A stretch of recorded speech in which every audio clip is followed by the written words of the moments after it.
There is no I mean lessons. It's the status quo again. We're right back to where we started. Team Rocket's blasting off again. Hey everybody, welcome back to the Stoneface Reactions. I'm Theta, this is Lessons, and we're back with another set of episodes from Gundam 00. I'm saying that because we record them back to back, even though they get released a week apart.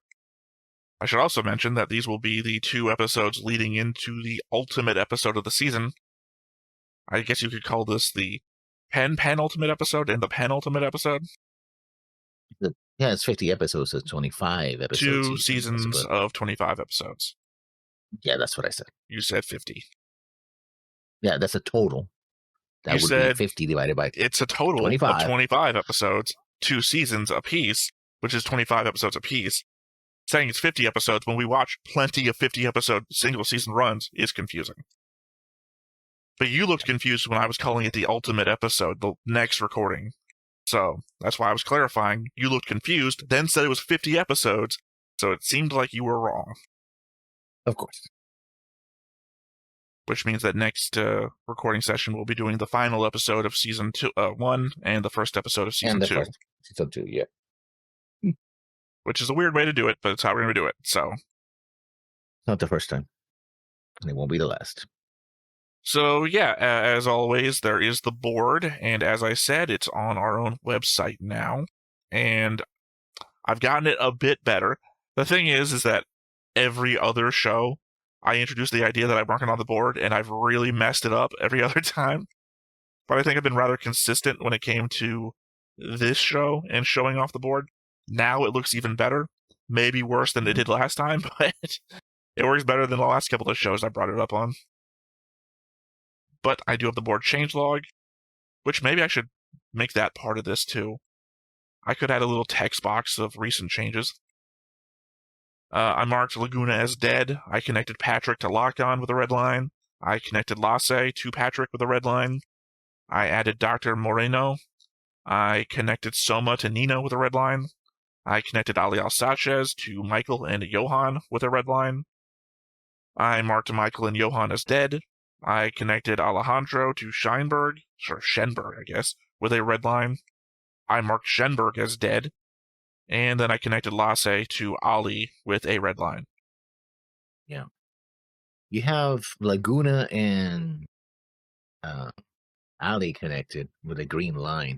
Yep. I don't know if they're friends anymore. Well, conceivably they're not because one of them's dead.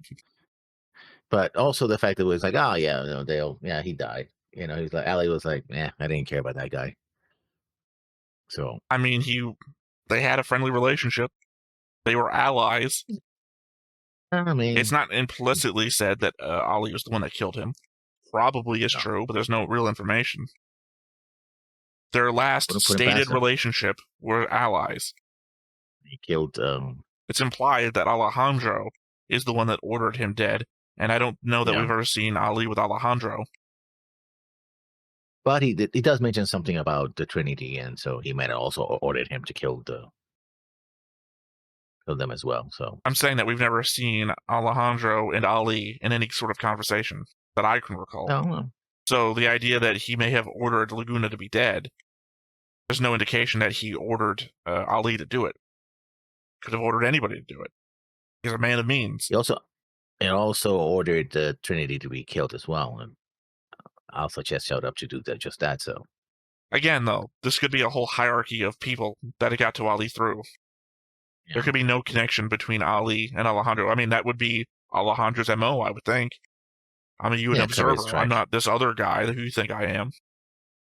Talking of which, let's go to notes, because Alejandro appears in many of my notes today. Well, not many, several. Not like all of them or most of them, just enough of them, I guess. So let's get to it, shall we? Episode 21, Path of Destruction. Poor Saji. First his girlfriend broke up with him, and now he lost his sister. What in the world is he going to do now? I doubt he could be able to pay for college and his apartment by working on a pizza delivery job. 2 things. I don't think she broke up with him. She literally just tells him to go back to school. I will meet you in space. Legitimately, I know Lessons, you're taking you're taking a view of things. There was no definitive We're done. In fact, she never says anything of the sort.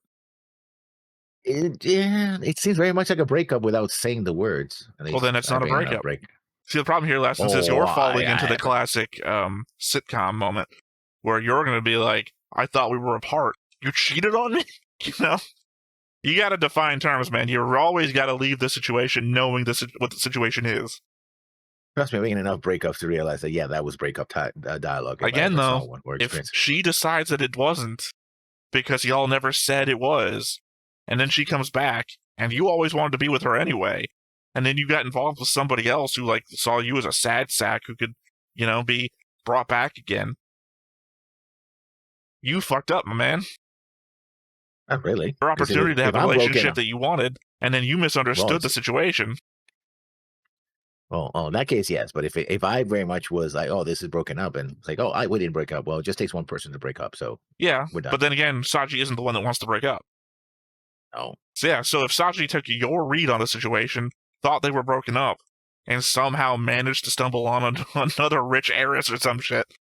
Yeah, I don't know what Saji's taste in. We only know 1 out of 1. But the idea being that he didn't want the relationship to break up, and again, she never explicitly said it. She might have just needed some time to herself. She just went through something horrible. Yes. So, again, you might just be misreading it, and then Sachi's going to fuck it all up by getting into another relationship. He could be just alone. I mean, I can see him, being alone for a while. I think it takes more than one person, and Saji was kind of forced into this relationship to begin with, so who's to say somebody else couldn't do the same thing? I think it was my whole notes from the last time this all came up, was that Saji got led into everything. Until now, I do have a note about that. I think when we were watching last time, and Saji had originally written off Kinoue's absence as being related to her job, like she was off on an assignment or something, I kind of just assumed that meant that he also understood that her job came with a certain amount of risk. Watching him cry over her body again had me thinking, she really wasn't in any danger before all of this. She wasn't on anything that would put her in danger. She was using this as her big break into investigative journalism, something that she kept pursuing even when they wanted to reassign her. That's not me trying to put some of the blame on her for her own death, but rather Saji's expectation for safety. This level of reporting on something inherently dangerous was well outside of the norm for her, so there's no reason he'd ever have to suspect that she was in this far over her head. I mean, as far as she knew, she was just a producer, right? So, well, no, I mean, we've seen her doing the reporting before, and then the unusual expectation of how well the Scheinberg story went, and they instantly wanted to reassign her to something that wasn't even dangerous. And then she begged for this to go further. And then we kept seeing how dangerous it was by all the government people talking to people and whatnot. So, from Saji's perspective, he's used to her not dealing with dangerous shit. Oh, she's off on assignment. Meant nothing to him. Until it did. Talk about the Coroner, or Alejandro. The Coroner family has waited for 200 years to take over Veda and Celestial Being. Why? Alejandro's comment about Laguna already playing his part at 347 and what happens to Laguna later adds to my theory that the Coroner family was behind the second expedition to Jupiter, the one that secured the Purple Harrow, copied the GN generators, and created the thrones. I'm about to respond to your note with my own note, because it's the same thing. Well, not the same thing. We go different directions, as we always do. But I also want to address one little funny thing I found in your note there.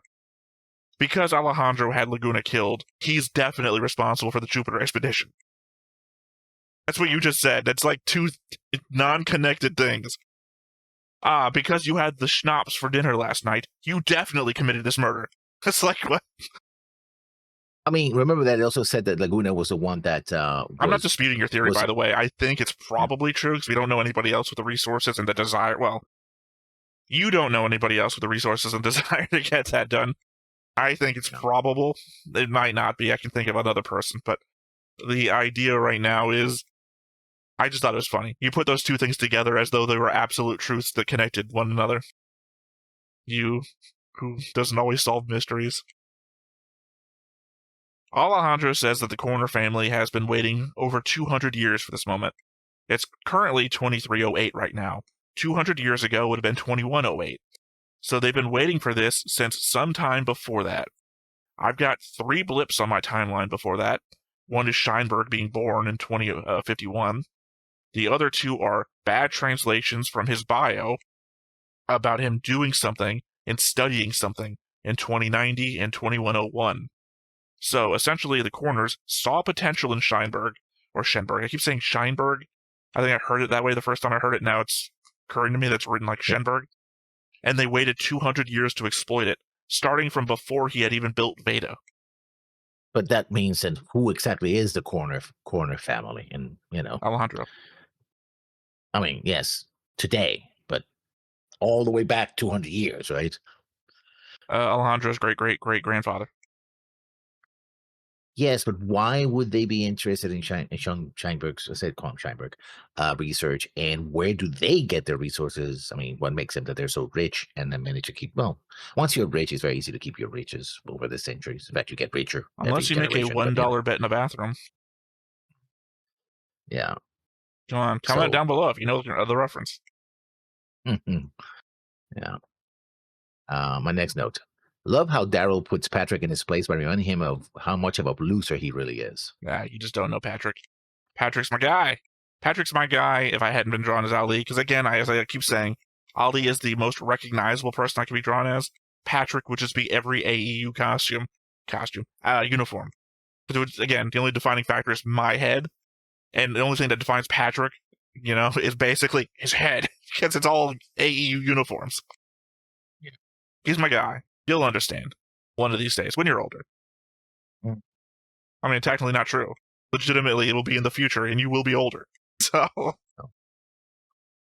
well, the world's solar reactors all spew out red particles, just like the thrones do, and we are labeling them as pseudo-solar reactors. Copies, basically, which again reinforces the expedition to Jupiter business. I mean, you say. I mean, it's a point in the favor unless there's counterfactual data, which we haven't found. Really gonna have to go over that one screenshot that I showed from Ralph Eichmann's research that covered colors across the spectrum of radiation. It was there the whole time. Next point. Dodge, Mannequin, Corner, Ribbons. I know I made fun of many names in past Gundam series, but these are so on the nose that it's not even funny. They're not really on the nose. A commander whose last name is Mannequin, and she's the commander of the entire... Okay, tell me how Ribbons is on the nose. I don't know enough about Ribbons about being in the nose, but it can't all be on the nose lessons if you can't explain one of them. It could be the one connecting everything. It could be the person connecting things. I don't think you use ribbons to connect things. I think ribbons are a decorative item that you put on things. Yeah. They're like a bow. Yeah. Corner, turning the corner. You want to change the world. Dodge, for somebody who's in a mobile suit and do a lot of dodging. That's a stretch.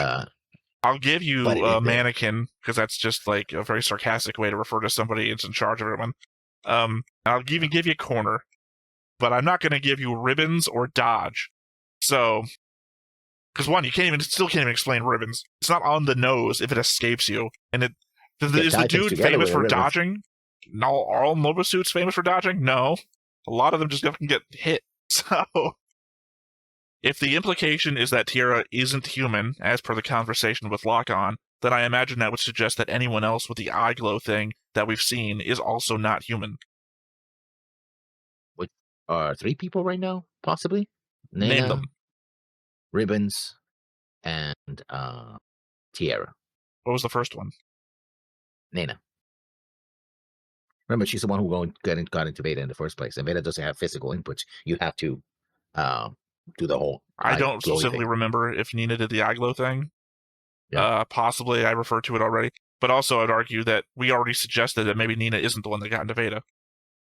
We saw her floating in the chamber, but we also know that Purple Haru went missing during that time, too. And who's more likely of the 2 characters that we know could have been? Who's the better hacker, you think? Nina or a Haru? Depends on which Haru it is. And these Harus are pretty powerful. Purple Haru. Yeah. You said depends on which one. The one that all Haru is apparently derived from. Big brother, big brother, big brother. I don't know you. I don't know you. Yeah. You said it 3 times. We all know the Harus only say things twice. Model the Ptolemaeus team to cut themselves off from Veda. At least they caught on the fact that they can't rely on it.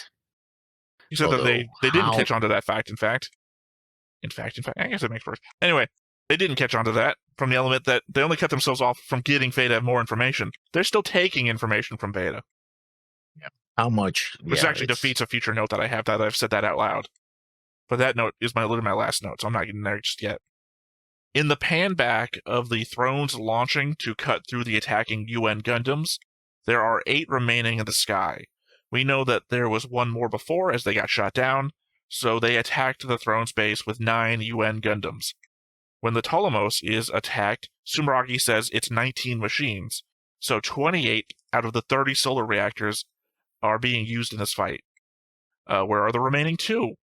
We see later that one is being put on a flag for Graham, so that's still 1 unaccounted for. Yeah. Although also later on they say they're going to go mass reduction, so doesn't matter yet. We don't know how long that takes to make one, and we only know how many they have right now. Okay, let me change his name because we're going to follow. Otherwise, we're going to be in the your name, man. The name is. Yeah, that's what I sound like. That's exactly me. God, it's uncanny. Like I'm listening to my own recordings again. Yeah. Care to enlighten us what exactly Sumeragi did? Yes, it avoids the as you know moment, but here's the thing. I, the audience member, doesn't know. So please tell me. I don't know which thing you're talking about. It's Taira and Logcon talking about, oh, you know about Sumeragi's past and the crime she committed. It's like, yeah, it's a big. They talk about, oh, well, yeah, she committed this big crime, whatever, but she has to deal with it. But they never say what it. No, say crime. The wording is crime. No. At the end, they say accident. They say it was a crime. They say it was a big crime, and then they say accidents happen. And they previously implied that it was an accident before this. This is the time they're referring to it as a crime, though. Whatever it was, they never actually say. Well, I mean, you can put the clues together. What clues? I don't have any clues. There's plenty of clues. Actually, there have been clues across like many conversations. Billy has talked about it. Graham has referenced it. She talked about it before. Logcon's talked about it before.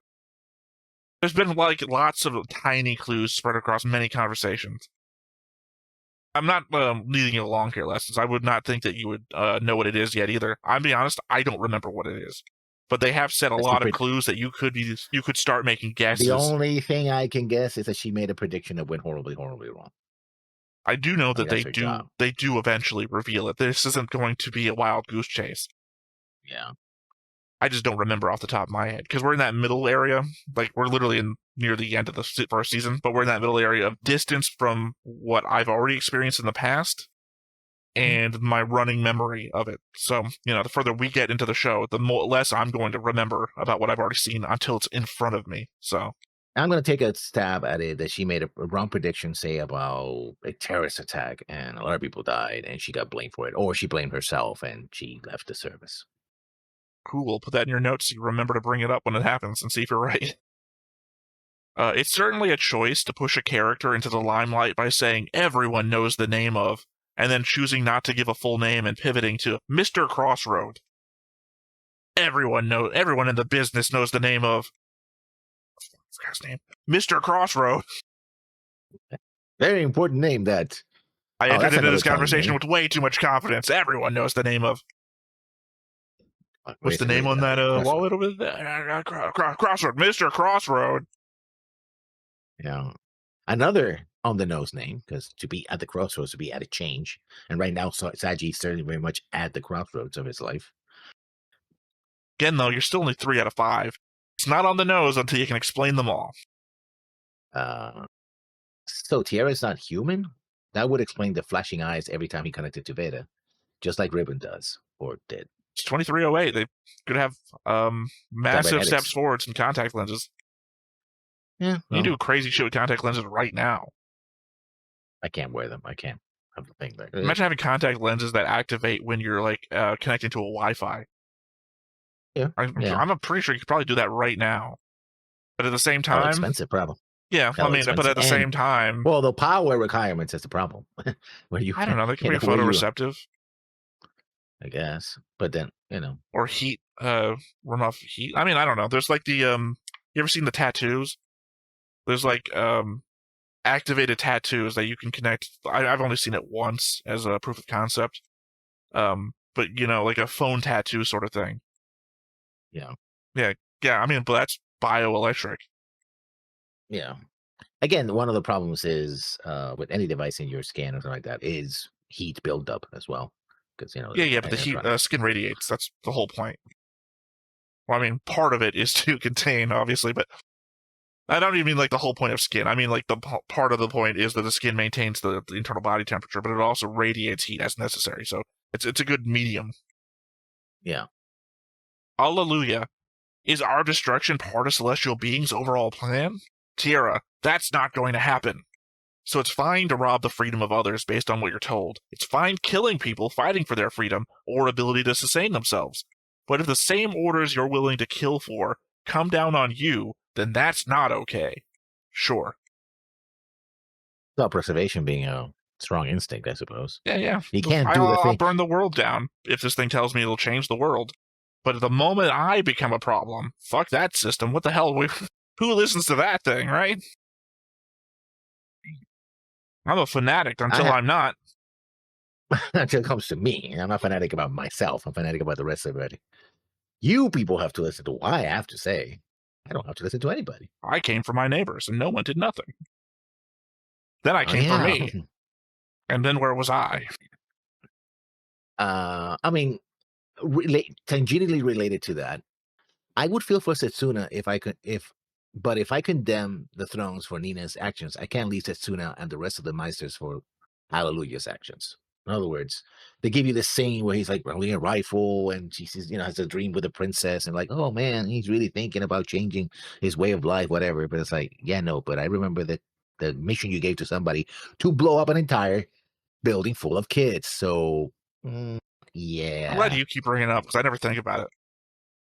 Like it's bad and all, but I'm already like getting them on the hypocrisy already on just the normal They were shit that already they were up above to. it. But I got into condemning, and we had this whole conversation like, oh, well, they're responsible, blah blah, about how the Thrones were responsible for Nina's actions, so permitting them or not, Well, that's no. falling in You love. say we did, but I don't think we did. I blame Nina for Nina's actions. You blame the Thrones for Nina's actions for failure of command, whereas I just look at it as Nina doing her thing. So I blame On Nina the same, because my problem is I have a note coming up where I talk. Well, the next two notes are literally about the Thrones, sort of. So, but again, I understand where you're coming from, and I'm not saying it's not a legitimate viewpoint. I'm just, I guess, compartmentalizing the characters that I like Johan, and I'm giving him an but, element of forgiveness. I but I'm kind of saying like that if Michael too. I think he was my favorite of the Trinity members before the first watch through. I mean, he's not Nina for one thing. But again, my next two notes I think kind of cover where I'm at with the Trinity members when it comes to it. I'm just saying that when you were saying that we both kind of agreed on this, I think no, we didn't no, we really. had this conversation. We didn't agree. No, we had a I think conversation you about. you brought it up as though we had agreed. I don't think you just mentioned No, we no, just had a conversation about it. I just want to make it uh, clear that I blame Nina for what Nina did. I don't so much blame her brothers. yeah. But my original point was that if I do condemn one group for one thing, I can then not do the same thing when something similar happens on the other side. Oh, yeah, no, that's what In I'm other saying. That's words, why I'm viewing it as the hypocritical yeah, because both the thing sides are is like guilty. they give us these tragic backstories and all of this for these characters. Like, oh man, this guy was a child soldier, got brainwashed as a kid to kill his own parents. That's horrible. Yada yada. This other guy was a social scientific experiment that ended up with split personalities and had to, in order to survive. But the moment it's like, yeah, we're gonna solve that problem by you just murdering a bunch of people. It's like, that's not so how you deal with this. That's not the problem here. The problem is that you have a split fucking personality and you haven't seen a psychiatrist or psychologist to deal with it. That's how you fucking deal with it. You talk it through. You don't go like, oh yeah, murder. You, Like, I'm just thinking maybe that would be the show that I keep talking about, the non-Gundam show, because you would have to make it for an older audience that you wouldn't be selling action figures to. yeah, because you don't have the damn robots. I mean, the other Well, robots I could be mean, in I the brought it up background, I before when I suppose. was talking about Gateway, right? The element Hmm. of a character who doesn't move on. What was I talking about? Was this a Legend of Galactic Heroes thing? I was talking about a character who doesn't move on from their harm. The Hmm. because as I described it in Gateway, the book is broken up into alternating chapters. One from the present, which turns out to be the future of what the rest of the story is happening, where he's on a therapist couch talking out his problems as the richest man in history sort of situation because of the events that take place earlier and not giving stuff away because Gateway is a seminal piece of sci-fi literature. Frederick Pohl, great author, part of the Hichi saga. The other half takes place in his time on a station called Gateway, where he eventually would become the richest man in history from nothing, literally, but lost everything he ever cared about to the point where, again, in the future, he needs to go to therapy constantly over the loss he suffered. So I like a character like that, and we could definitely get a character like that in a Gundam show. I think the point would be, well, I guess you could, actually. I would just say you wouldn't have fights there. You make it for an older audience that wouldn't care about the Gundam fight, someone who's more into drama and inner turmoil and shit. But I guess the element is that if you did it like Gateway, you would have the episodes, which are all drama, psychological, etc. And then you would have the flashbacks to the events, and then you could put the combat and shit into those flashbacks. I mean, it could be. I mean, I know there's a Gundam circle after war, but literally this could be the that's sort an of AU. yeah. You could still have an after war I heard show, it's not right? that good. Okay, this is. Well, no, I mean, like, there's plenty of time in the Universal Century if you want to do it, just some point after 79. Like 80. Yeah. No, because the problem is that we know already that 81 is already, that's this whole thing. 81, the game, is setting up for 83, Stardust Memory. 83 is the whole thing. Yeah, but then there's like 4 years between 83 and 87 with Zeta. So somewhere in that 4-year span, I went through the war, I survived the war, and I thought I was over it, but then the Stardust thing happened, and then all that shit came back to me, and now I can't operate in the world anymore. So you get like the psychological breakdown to this guy at whatever event triggers the things to start happening again that causes him to then want to go to therapy. And then in between the therapy sessions, maybe like that's the start of and then bookend to specific elements where then he kind of starts to overcome them. You flash back to those moments. Like he'll start talking about his time and back in 79 and how horrible the war was for everybody and the people that he lost and whatnot. And then you go to him trying to recover after 79, pick his life back up. And then Zeon strikes again, and he gets brought back into the service because he's a veteran and a survivor of the war. And then everybody he lost again, and how it ruined his life from his attempt to pick it back up again. And now here he is with nothing left, except for state-mandated therapy and his attempt to come back into the world. And then the events of Zeta happen, and he's like, yeah, but we're putting it before 87. No, that would be the final episode, right? The final episode, final chapter. He's like, he's there, and he's like, oh, finally I got it together. And then he starts looking at the news, like the Titans are doing this, and he's like, shit. I mean, you could, but I don't think I'd want to. I think I would just leave him as like one of the many characters you don't get a resolution on. You just get the hope that maybe one day he's actually gonna. Maybe his decision is, no, not this time, and he just walks away. He literally just walks away. Like, no, I hate that too. I hate knowing for sure what would happen. I would put it like somewhere like 85, somewhere like before he would know what's going on with Zeta. I guess maybe 84. The Titans have just formed into a group, but they're not like big enough or solidified enough to see the threat on the horizon. I don't want a character to know what's coming or for us to see what's coming for them. So that way you can be like, well, what would he have been doing during 87? And then you could fill that in your own headspace. I wouldn't want to know. Like, leave it to another manga author for a manga that I'm not going to read. I would want my guy to be in a middle space where you could think, clearly, based on all these transcripts from his therapy sessions, he's definitely going to side with the Titans. Or, oh no, he was definitely against that sort of shit with the Zeon. He would never side with it. Leave it up to the reader's mind. A real, I can't think of an example off the top of my head at the moment. The gunshot at the end of Sopranos. No, it's not a good example because people didn't like it, but leave it to your mind to what happened. Anyway, that was your note, right? Was it? What was the last thing we discussed? No, I would feel so. No, it was my note. We're talking about Setsuna. Oh, right, because we were starting out Team Trinity. Yeah. Team Trinity escalated the war, Setsuna says. They were doing the same stuff y'all were doing, with the exception of the thing that Nina did, which wasn't the catalyst that kicked off the New World Unity. the world was pressing towards unification against Celestial Being because of the actions of your main group. If it wasn't for Trinity, Ralph might have actually figured out the GN drives, and they wouldn't just have pseudo drives to deal with, but the real thing. So in fact, the Team Trinity helped your asses. But they don't know that, so they have to go with what they know. Well, I don't know. That information should be in beta, I would assume.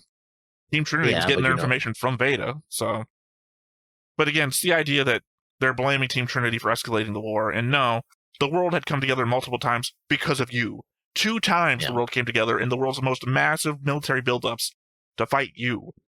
How did Team Trinity escalate the war? Literally no one talks about that family being killed in Spain as the reason for anything. This is all on the back of Celestial Being. You would think that if you want to press the advantage of saying, "Oh, people being pissed off," that would be a thing that you would go. Oh, by the way, look at the Gundam not only attacking military installations and random bases and the like, they're also slaughtering civilians. Look at that, right? That would have been perfect propaganda. I right? don't know. When you put down the nation that's trying to, build itself back up, again, what was that? The South American, or was it the Central American? It was South American, right? No, the slaughter of the family of. That's not what I'm talking about. Help me with what I'm talking about. Oh, you're talking about the future Venezuela, the Venezuela SB that got attacked, right? The element that they attacked that nation and put down its efforts to protect itself socially, economically, to fight for its own future. That is putting down the citizens of a whole country, let alone one party. Yeah. But that goes against the unions. The union doesn't want to be seen as like, oh, by the way, they did our dirty work for us. Well, the union was mounting an attack, and instead of attacking the attackers, which is their thing. Yeah, but I'm talking about propaganda. You want a situation where you can have a clear right, but I'm not talking about specifically the propaganda. I'm talking about the examples of putting down civilians. That is the larger example of putting down civilians, because that's so many more people that are now disenfranchised. Well, they would have been disenfranchised had this not turned into a whole socio-political game being played at the highest level. But it's the element that's the thing I think you would look at, like, we don't care about civilians. Well, my next note then. Will Sanji be set on a path of discovery or revenge? I cannot think of the least effective character to be put on the path of revenge. The guy falls asleep on the table in the middle of a food court? Oh no, look out. Aliel Sanchez, you've got everything to fear. I mean, he's trying to be an engineer, so that there's ways and there's ways. Sure, I don't know how big of a time skip we've got coming before he masters engineering to be able to take on the Gundams. Look out, I built this Iron Man suit in the garage. I still feel bad for the Trinities, even with what Nina did to my favorite characters. They were a family, and they cared about one another, that just slowly got torn apart by the killer that is Aliel Sanchez. Michael was the energetic little brother who was overprotective of his little sister. Johan was the rational older brother looking out for his younger siblings. And Nina was the spoiled middle child. No amount of anger at Nina, on my end, changes the sadness of seeing 3 people that closely attached lose one another. I'm more pissed that it was Aliel Sanchez that did it. Again, I don't defend Aliel Sanchez, but he's an interesting character. I just don't feel the anger that I guess maybe that you do, but also that I may have felt the first time around either. Like, I don't think I liked Nina that much the first time around, and then her doing what she did that affected Saji and Luis the way it did obviously didn't earn any points. But just in the pan back, they're a pretty effective little family unit. Like, as I just described, you can see where they would be, like, if you put them in a sitcom or something.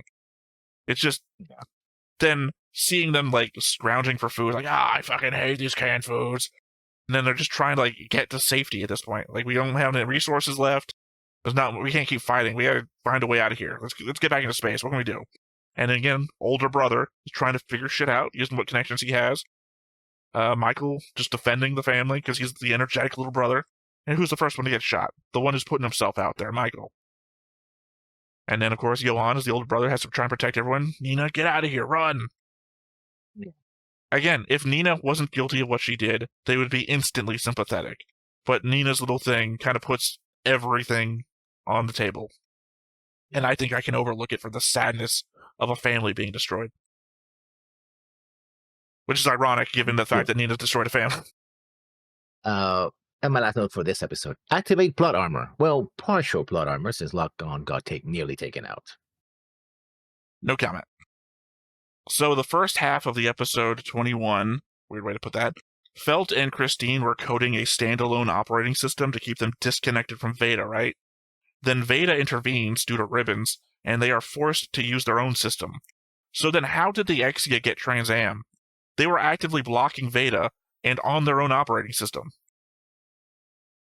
I have a counter note. Well, a counter question to that as well. That you know, I have a couple more notes left, so I won't. I have an entire episode of notes that I don't. So I've only got one note left, that. actually. So yeah. Episode 22, Trans Am. So Lock-On skipping recovery was a waste of time since his Gundam is going to need major repair work anyway. Like, he said he couldn't get out of it until he was fully healed, and apparently he's fully healed. No, he just skipped the healing. That's the thing. He's just like, I got to do it right now. So he said he couldn't get out of it until he's fully healed, and he got out of it. So clearly, by the rules of what was been established, he was fully healed. I think that's not how it works, but sure. You can't tell me how it works. You don't live in the world either. You mean he has to stay there until he's fully healed? If he gets out, then he can't get fully healed. No, he said he can't leave until he's fully healed. He can't leave, and he may not leave are two different things. If it was he may not leave, then the moment that Lock-On stood up, the doctor didn't say anything. Hey, I said you couldn't leave. He just stood up and was like, the doctor said nothing. So clearly, that's how it worked. He couldn't leave until he was fully healed. He got up, therefore he was fully healed. As I said, this is going to be my final note. So what would have happened if Ali had somehow gotten a hold of Exia back in the Taklamakan desert? Shenberg would have just given him Trans Am mode blindly after his trap program activated? This all feels like luck at this point, considering our puppeteer hasn't been conscious for hundreds of years. Yeah, pretty much goes that way. Again, I have notes about that. Not exactly that, but close, I suppose. The writers couldn't pass up an opportunity to glaze Setsuna. They're like, oh yeah, but that guy always knows what he's doing. Yeah, we gotta follow that guy. Setsuna's like, what? Talking about me? Okay. Well, I mean, why would Exia be the only one to get Trans Am? I'm assuming I don't know which specific thing you're referring to. It's Tyria talking to Lock-On, and it's Tyria, Lock-On, and Alleluia talking, and they're like, about that guy, and then it pans to Setsuna, and Setsuna's like, yeah, you gotta follow that guy. Like, okay, sure. Why the hell not? The circle formation looks wacky. The jittery animation doesn't help, but it works. But if it works, it works. Again, what scene? They're fighting the thrones, the UN army, and they when they throw the drones to attack them, they form into this sort of circle formation. Oh yeah, but they do a thing where they're rotating. You would have to be automated. There's no way that a bunch of people hand controlling their machines would be able to keep up in that formation. You'd be bouncing into each other's backs at the very least. So it has to be completely an automated formation that they activated. Yeah, or locking shoulder to shoulder.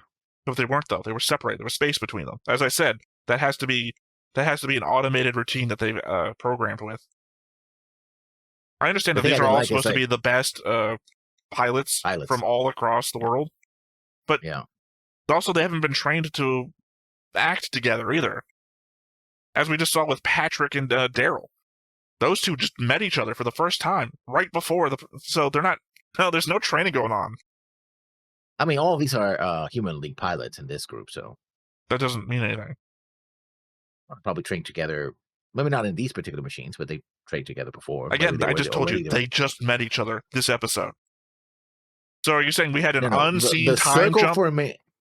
The circle formation features Human League pilots only. No, it can't. Each one of them. Oh, I guess it could. They're the one that's missing one for some reason. It doesn't matter to me. It doesn't matter to me. As I'm saying, it's too complicated a maneuver for these people who get fucked up in every other fight. Point out one other combat that only Human Reform League members have been in where they've performed anything close to this maneuver. Well, not this maneuver, but they did perform very well when they No, went I'm not saying against. how well they performed. I'm talking about actual maneuvers. Flying in Yeah, that's formation, true. not one time have they done anything remotely close to this. So I don't think they could have even trained to have done this before. This is like that one episode of Star Trek Command something, where Wesley gets blamed for holding back information from that failed, whatever, Yeah. the Blue Eagles? What are they called?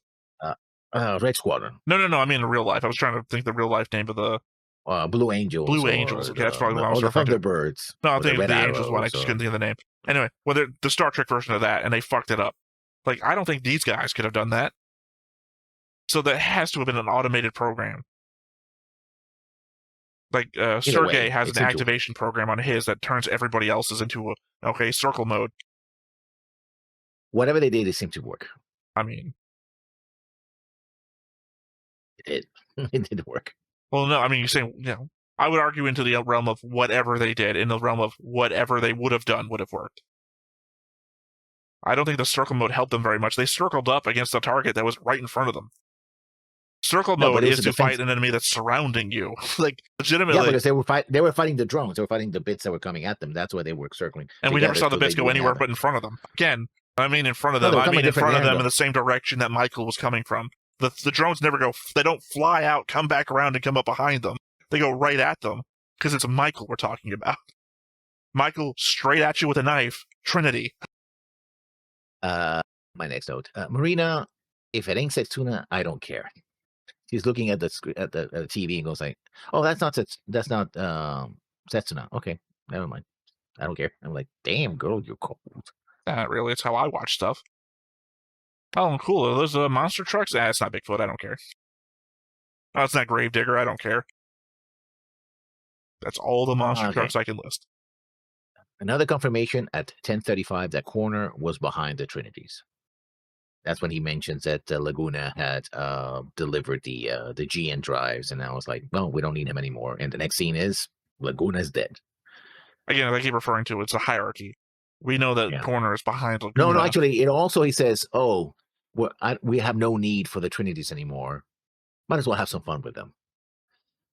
And that's when again, I said hierarchy. Corner's behind Laguna. Laguna was behind Trinity. He had Laguna killed, so obviously the Trinities are still in the hierarchy. My next note date. But wait, didn't Gundam cut off all contact with Veda? I guess it was an override to the override. Just blankly referring to him as Gundam? The Gundams. You said didn't Gundam cut off connection to? Didn't the Gundams cut off all contact with Veda, or the Gundam? Either way, should have been plural. Yeah, because at one point there were 37 of them. And my final note.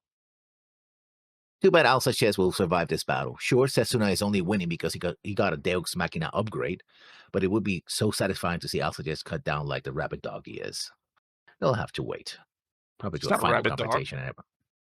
Probably, I would say, probably the third most conniving person in the show.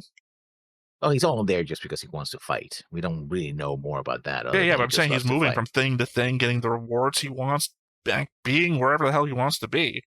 He's not a rabid dog. He's not like, I guess, when you say rabid dog in this kind of position, I'm thinking of, like, what's his name? Grape Guy from Legend of Galactic Heroes. Yeah. That guy managed to get into a command position. Rabid dog all the way, though. Alias Sanchez, not that guy. Alias Sanchez orders retreats. Like, a rabid dog doesn't retreat. Now he has he has one of the Trinity Gundams, but does it really matter if he has one of those when everyone else also already has a Gundam? Well, yeah. I mean, because Graham hasn't proven that a flag can do anything. And he's not even doing anything with an actual flag as per the Ship of Theseus thing I brought up last time. Because he's putting a solar engine on a flag. So now it's effectively a Gundam, really, by the definition that I've laid out of what a Gundam is.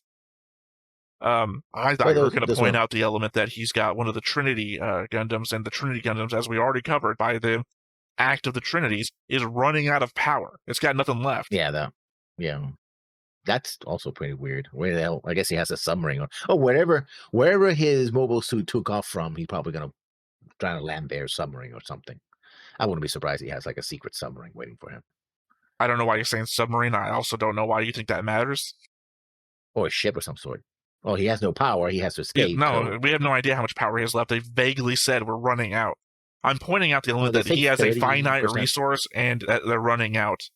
Meaning that even if he has a Gundam, what we say 5 more episodes worth of power? Like, I don't know, but we just know he has a finite amount of resource. Well, if the and we know the other Gundams have flown across the planet before, so it's not like he has to go back to a ship or something. I thought you meant go back to a submarine to recharge, in which case I was going to have an argument that we don't know how these things fucking recharge.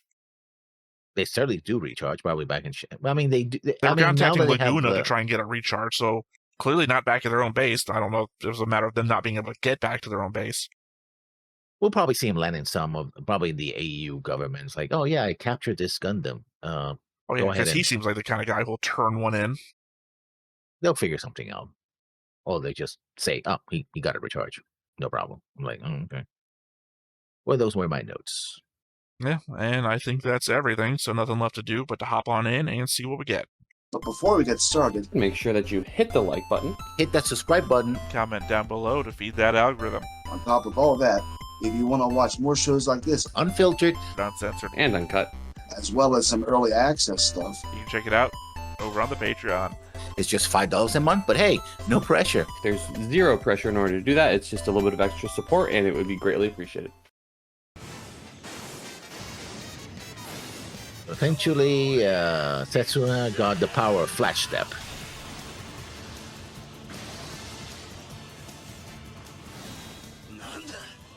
It's been upgraded by a 70s vehicle.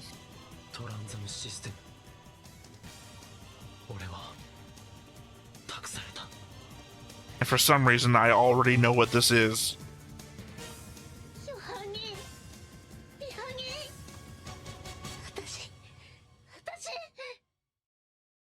Like I said, I feel bad for her. I mean, I know you're a heartless son of a bitch, but I just mean that I kind of feel like this is exactly the kind of comeuppance that you're begging for people to get. Like, how bad is it to feel exactly what you did to somebody else? I know plenty of Star Trek episodes where that is the ultimate punishment. And here, now every 10 hours, you will feel what you inflicted upon somebody else. I don't mean to keep interrupting your lessons, but you keep giving a 5-second pause where we need to talk over the fucking opening. When I was starting to talk, and you're like, you keep interrupting. Yes, but you keep pausing every time, like you don't have anything to say, and I have to keep talking because we have to know epic spots. I was talking about Saji and Louise, that I feel for them. Didn't start lessons. You keep not starting. Continue. I'm just trying to talk. God, stop interrupting me. Stop pausing. You even paused when you stopped to laugh, and it's not talking lessons. You're not giving me a chance to even fucking breathe. How am I supposed to even say We'll take a deeper fucking breath then. You don't understand we're getting to the end of this, and you're not going to have said a single thing about arguing about me with not talking. I like to 4 seconds lessons. That was 4 fucking seconds. Shut up. Shut the hell up. I can't because you're not talking. Yeah, can't talk. You paused again. You. Fuck you. Good talk. Stop the world. Oh, that's invocative of Seed. Yeah. And yet, Setsuna knew about it.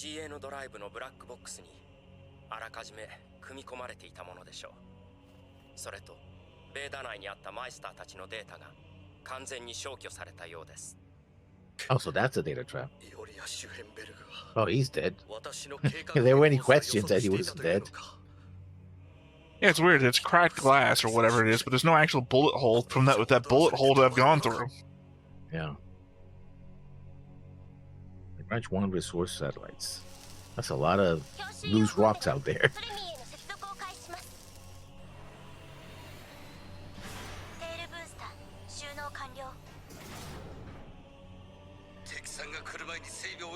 Oh, they fix it pretty quickly. I think it's more about upgrades.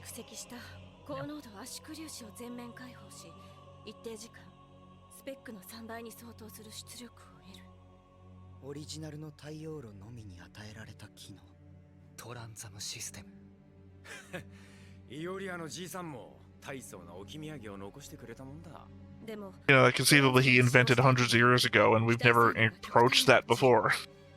Yeah. Also, how does the engine improve the performance of the machine 3 times if the machine wasn't designed to operate at that performance? I guess it was. It's the RX-78-2 problem all over again. You know, he had to get a whole upgrade to be able to handle his performance upgrades.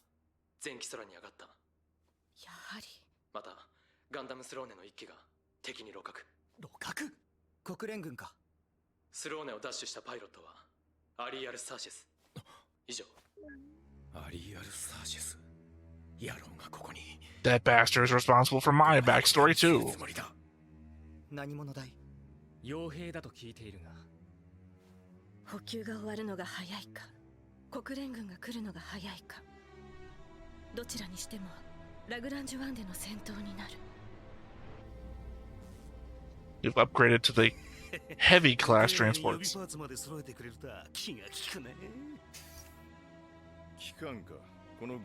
That looks like a Gundam.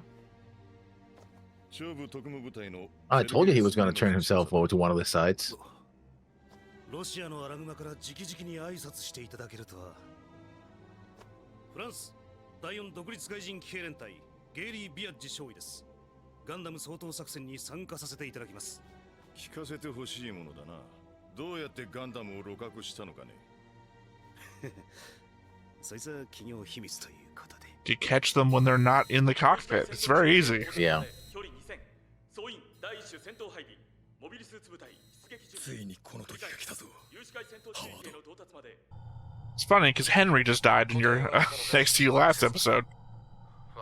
But it was a character we've never seen before, Henry. We only heard his voice. Yeah. 俺たちはイオリア・シュヘンベルグに託された。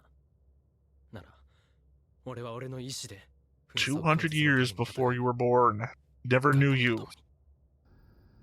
正直、俺は紛争根絶ができるなんて思っちゃいねえ。だがな、俺たちの馬鹿げた行いは、良きにしろ悪しきにしろ、人々の心に刻まれた。Oh, that's one way to put it, yeah. それスタルビーイングは、俺たちは存在することに意義があるんじゃない。 Has to be. We disagree with you completely. 人間は経験したことでしか本当の意味で理解しないということさ。 Imagine if Scheinberg had That's spent all of his Alexander. money on like building a diplomatic corps that was really good at talking to people. 国連軍の艦隊を捕捉。接近する敵輸送艦はユニオンのバージニア級3隻と推定。有視界戦闘領域まで。 Kind of look like those things from Jurassic Park. 資源衛星を利用しながらトレミーは交代 Those dinosaurs that open up and spit at you. 防衛線用意デュナミはトレミーで待機おいおい、そりゃねえだろ。ロックがかかってやがる。少し強引じゃないか。口で言って聞くタイプじゃない。私は前回の戦闘 Or sees well anymore either. Yeah. 今度は私が彼を守る。 Oh, that's good for you, I guess. Yeah, sure, locking a guy in a room. That's good. Certainly not because of the fact you feel guilty of the fact that he kind of sacrificed his life to save you before. That's a reason to do something against someone's will. Oh, uh-oh. Here come again. They're gonna have her and lock his mind. モビルスーツが発進。ダーチェ、ティエリア・アーデン、行きます。 You figure that would be backwards. 敵モビルスーツ。 What? 疑似陣営の That it should be green when they take off and red when they're being held back. 敵モビルスーツ部隊の Instead it's green and it turns red when they launch. 全パイロットに通達。出撃したガンダムは2機だけだ。フォーメーション245で対応。包囲して殲滅するぞ。了解大佐、戦果を期待してください。 See? He didn't turn it at all. He still has it. He just docked with them for the operation. おう、皆さんお元気なこって。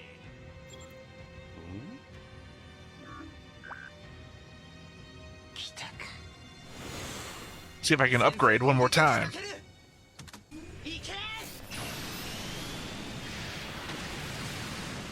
何？新装備か。しゃらっせー。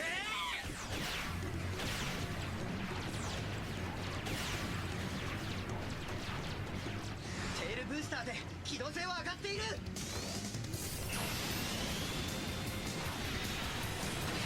Oh, there goes another one. At the same time, you know, if they got hit by the same beam, they would blow up. Yeah.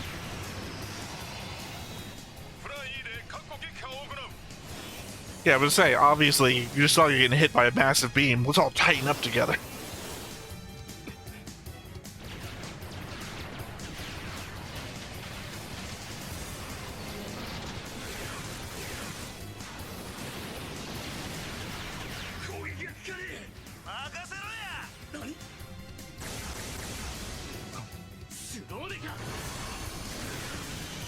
Also, the first time we saw the UN guys, it took them 2 shots to take out one of the shields before. Yeah. Now he's taking like Well, 7 they got shots. upgrades.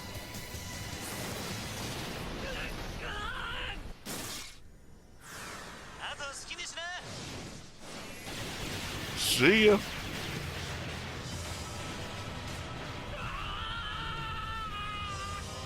I'm just saying, again, it took 2 shots last time to take out his shields. Yeah.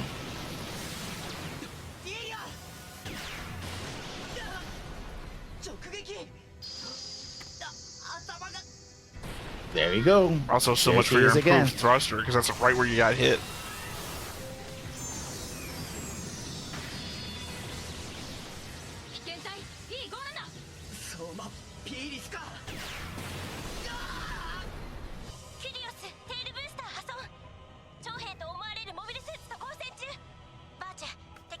How do you know that? How do they know which one the Monitoring- super soldier is?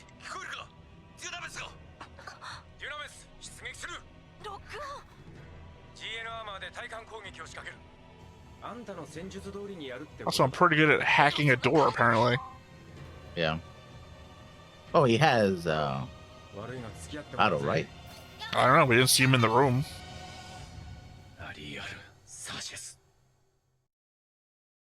Yeah, you're already wounded and you're gonna go after him. Yeah, That's you not think you're gonna be the work. guy to take my guy down? I guess my second guy.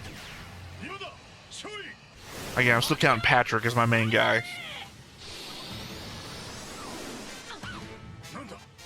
Oh, he also has it as well?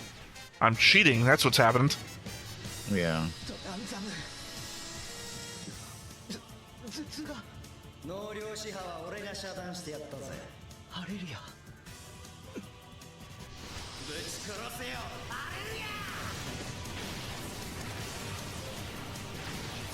Again, 2 shots, man. What was the point of us seeing the 2-shot thing and then seeing this? Yeah, they got upgrades. No, that was before upgrades. But also the element 2 of shots.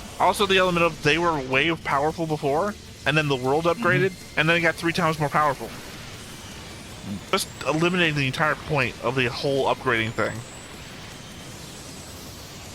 I mean, There's no I mean lessons, it's the status quo again. We're right back to where we started. Team Rocket's blasting off again! Told you, Patrick's my guy.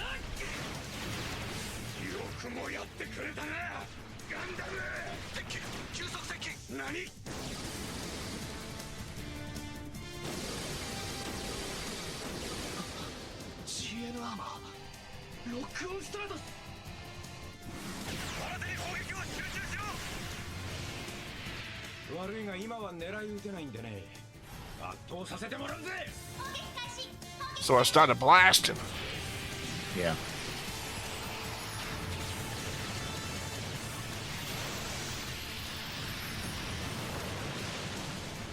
That guy had a bad day. Yeah, the bubbling effect. Yeah.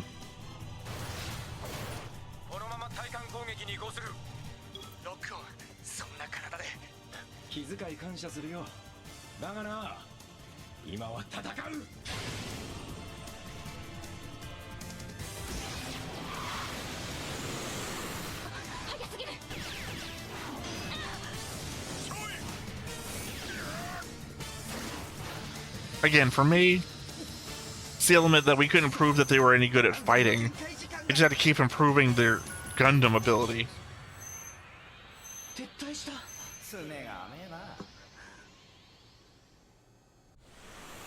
Because it kind of seems like the implication is that if they have to fight anybody on even field, they suck. wouldn't be able to. Yeah. 再生能が低下。ロックオンは敵モビルスーツ部隊を突破。対艦攻撃に突入しました。 To ensure that they can't retreat like they're trying to. 彼を助けて。敵モビルアーマー接近。リニアキャノンで応戦しろ。一気に本丸を狙い撃つ。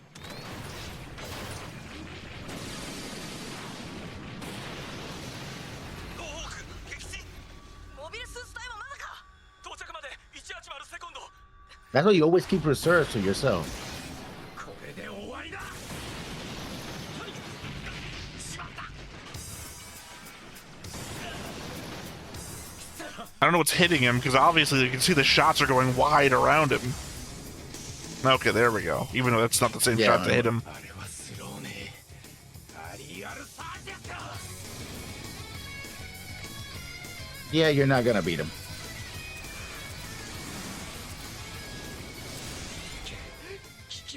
Gotta remember, Allie's gotta be running out of fuel unless he get found a way to get refueled at some point. I mean, he wasn't the ship, so he got refueled. Yeah, we have no idea if they. Well, I guess they do use the same energy, don't they?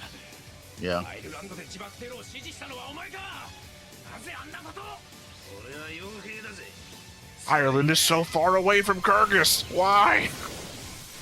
英雄の機動エレベーター建設に中東が反発するのは当たり前じゃねえか。関係ない人間まで巻き込んで。てめえだって同類じゃねえか。紛争根絶を掲げるテロリストだいや。トナは受けるさ。お前を倒した後でな。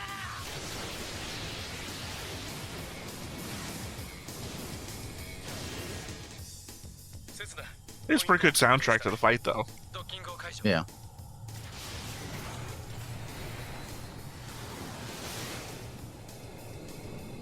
トランザムで戦闘中域へ向かう。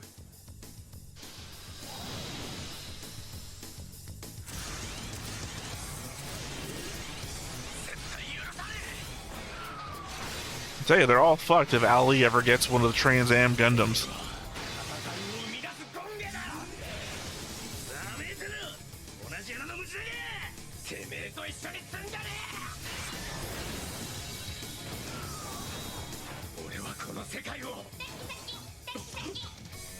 そこにいたかガンダム。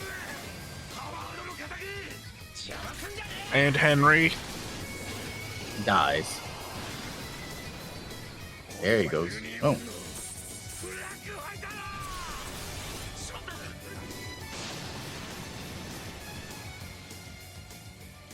ミアが見えてねえじゃねえか。 Which, by the way, just leaves Graham left from that task force.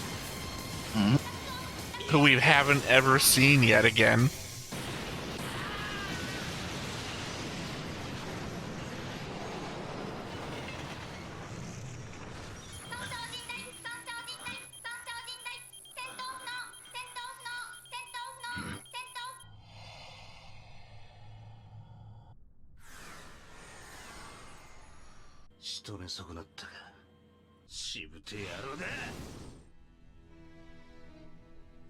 Gotta be impossible for the throne's arm to get replaced, though.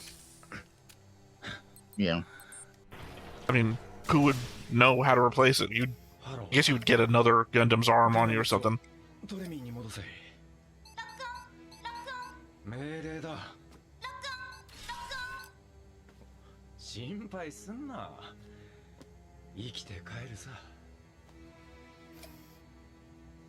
Yeah, with a crack helmet.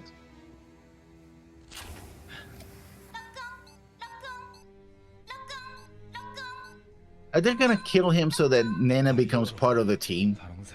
Oh, that's gonna suck. あわよ。 You think they would let Nina on the team? Mm.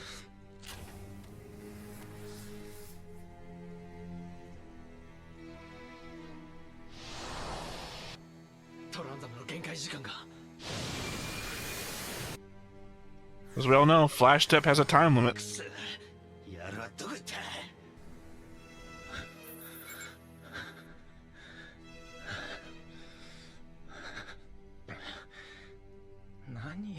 ろうな、俺は。けどな、こいつをやらなきゃ。 They don't really tell you you're not leading the shot because you're aiming behind him. Yeah. 俺は前に進めねえ。世界とも向き合えねえ。世代なんだ。だからさ、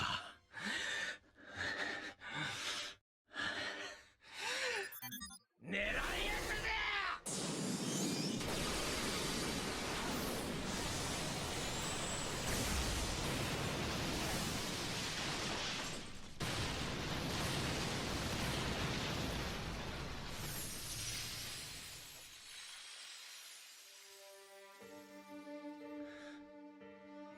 父さん、母さん、エイミー。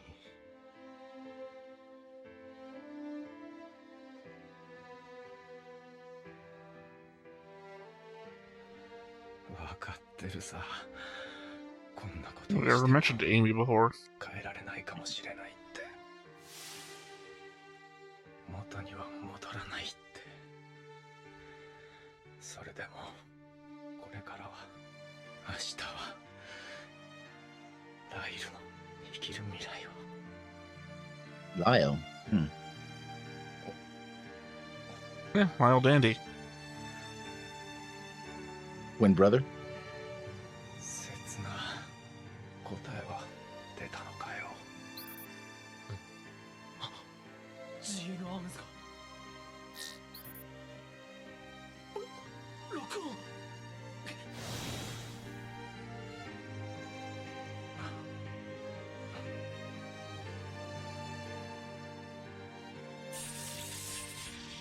よう、お前ら満足か？こんな世界で。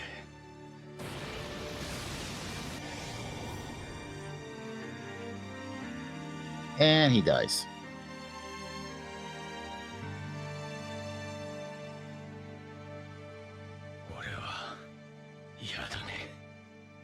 I mean, as for the perspective of his hand was going, he would be heavily aiming away from the earth.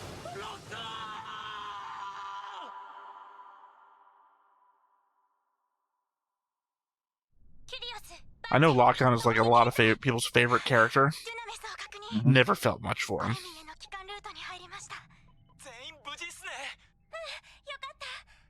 I mean, he's like a normal guy. It kind of feels like he's the most normal guy of the whole bunch. He was. I just mean the element of there's nothing really to attach to. I didn't feel like.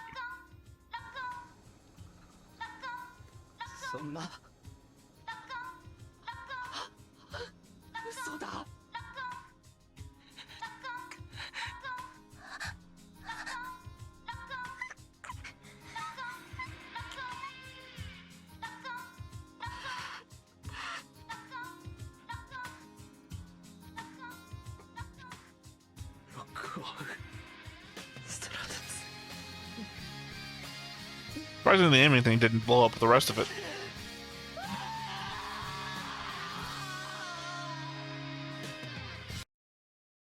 Unless now we have his twin brother show up.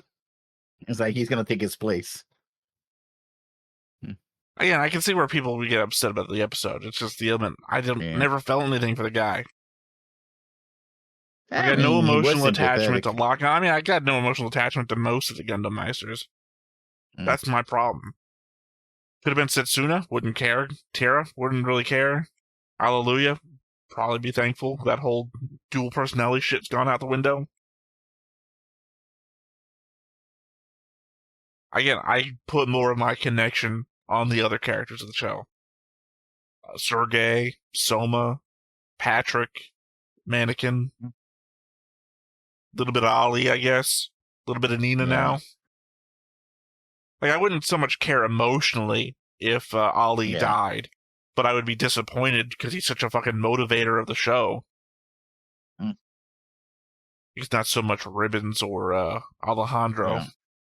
They're even less in the show than Lock-On was. I got more emotion for the ending song that I do lock on. 無謀な望みを求める者は風車に挑む愚かな騎士か。たとえそうでも彼らはここにいるのだ。次回終わりなき歌。無垢なる望み、その代償は命か。 Endless poem. What innocence? They started off as Gundam Meisters without innocence. That was the whole point. Yeah. Setsuna killed his family. Lock-on lost his family to an explosion. Kiara is a mystery. And Alleluia, again, also had no real childhood because of, being a super soldier thing. Yeah. So, no, the cost of whatever the fuck you just asked is not their innocence. They never had it to begin with. Nope. You can't say the world was innocent either, so... Because they've been at war and fighting each other. The world is a big place. Plenty of places in the world I could imagine their innocence being. Oh, yeah. I mean, certainly the leadership isn't innocent. You could still make arguments there. You haven't seen the full leadership of the AU, just members of the council. Yeah, I mean, the one normal guy in the whole group, well, normal-ish. I said the most normal. I didn't say he was the normal guy. But I was trying to rack my brain for an example of, like, groups that just have a normal guy in them. To get the example, this is like if this guy died from this group, and I couldn't think of groups that have a normal guy. I mean, the moment I guess they took his blood armor away, it was like the moment he got hit and didn't want to heal, and then he went after Al such as, was like, yeah, this guy's dead. I mean, it took him 3 times. Yeah. The hit that took him out the first time, lost his eye. And then the second time, which destroyed his suit, basically, and he had to climb on top of the gun. And then the third time, conceivably, unless he shows up next episode as a surprise. I mean, you say they removed his plot armor. Yeah, no, but they clearly wanted to show that he's deader than Disco. So. I don't know. Mula Flaga. We saw a helmet floating in fucking space, and then he came back. Don't remind me of that. I'm just saying, we didn't even get a helmet this time. Yeah, don't remind me of that, please. That was when they show it, almost everybody dies. They show that nobody died because we can't kill people. That's too traumatic, I guess. Well, one person died. I'm just saying, I didn't have any real emotion to it because I wasn't emotionally connected. I guess the idea of going through a terrorist attack backstory doesn't resonate with me on a personal level. The problem is that, like I said, I'm more resonant, weirdly, with the Trinities because they're a family that's losing each other actively while we're actively seeing that loss happen. So, Nina crying over Johan and Michael, we've seen that character interaction, and that's more a relationship that resonates with me. Not so much what they did or what they do, but the familial relationship. Versus what is lock-on to anybody. He's an older brother figure in some places. I mean, Felt has a thing for him, but it's not that uncommon for young girls in an older brother situation. You grow out of that shit, but that's what she is to him. That's what he is to her. It feels like, he has conversation with Sumeragi, had a conversation with Setsuna, had a conversation with Tiara. He's that guy. I guess that's the element of building up, is that he is that, I'm not saying wise old figure, but he is the older figure amongst the group that gives them advice and tells them where they stand and whatnot. That doesn't do much for me, though. In Winnie the Pooh, the wise old owl was not the guy that I'm like, oh no, wise old owl. I don't know. Yeah, I like the character. So I like the character. I'm not saying he's not a likable character. I'm just saying he doesn't resonate with me to feel emotion for. But again, if I just come off the back of saying how hypocritical the group is, I'm not going to be like, oh no, that guy who I was just arguing against a moment ago. Yeah. I think I'm pretty clear most of the time what I feel about people. The other bit I'm like forgiving of Nina should tell you that I have some resonance towards Nina, right? The question is, if they do kill, if he's dead, and I do, as far as the information we have so far, he is dead. What are they actually building up for episode 25? That's the question. Because they seem to be delivering things that would have been like season enders, like the death of character, the defeat of this team. No, the death of the character isn't a season ender. Well, depending on the character and the way, depending on who you build it up. Like, Well, it's not the main Gundam Meister. That's one. No, I don't Two, think they're gonna usually the kill season Setsu. ender is the resolution of some bigger thing. Oh, it could be a cliffhanger too. We already had this conversation, Lessons. Yeah, I disagree. I think it could be a cliffhanger as well. I mean, the best of both worlds, TNG, it was a cliffhanger. Not the resolution.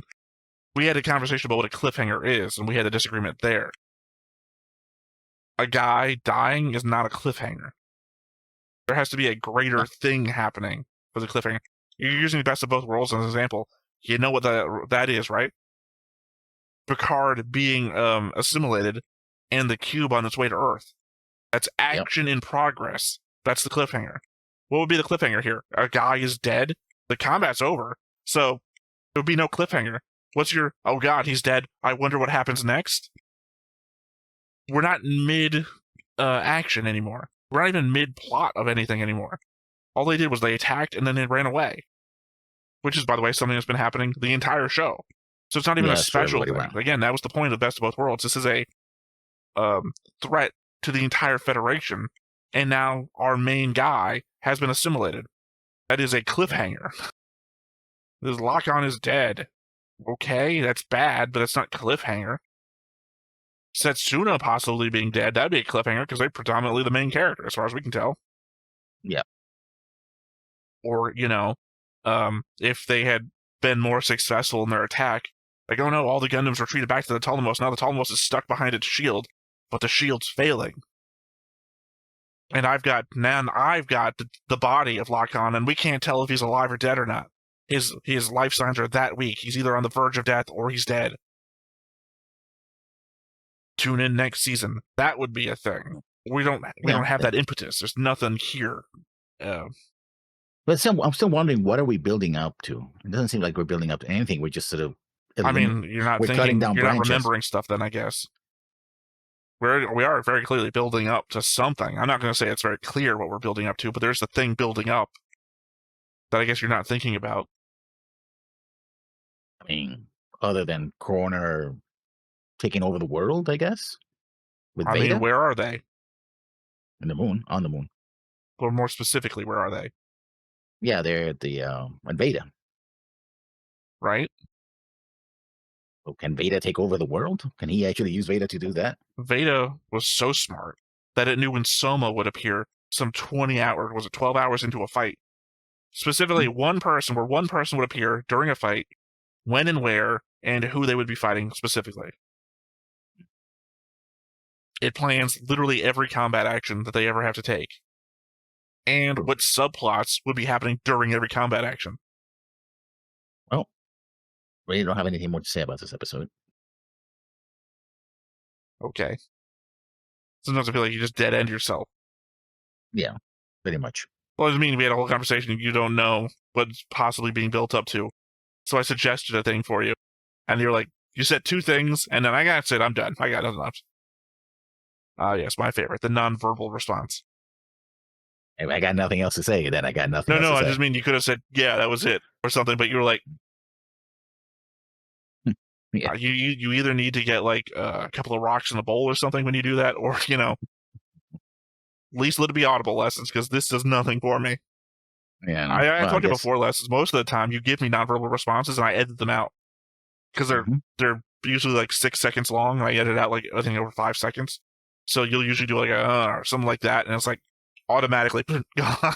So it's just from one subject, you doing an elaborate, whatever. I can't do it. I don't have it in me right now for generic head motions, but the point is you do a thing, and then we move on to the next topic. So it just turns into end of one sentence, start of next sentence. Your nonverbal responses are getting you edited out of the videos. Well, that's true enough. Yeah, so that's it, basically. At least for this episode, anyway. All right, well, with all that said then, once again, I have been Theta, this has been Lessons, we've been Stoneface Reactions, and we will catch you next time. Bye-bye. Hey everybody, thanks for watching another Stoneface Reactions. If you have an idea of another video we could go ahead and watch, go ahead and put it in the comments down below, and we'll add it to the wheel. Be sure to like, comment, and subscribe, and let us know what you thought about this video, what parts you liked. And until then, we'll see you next time. Is this too goofy?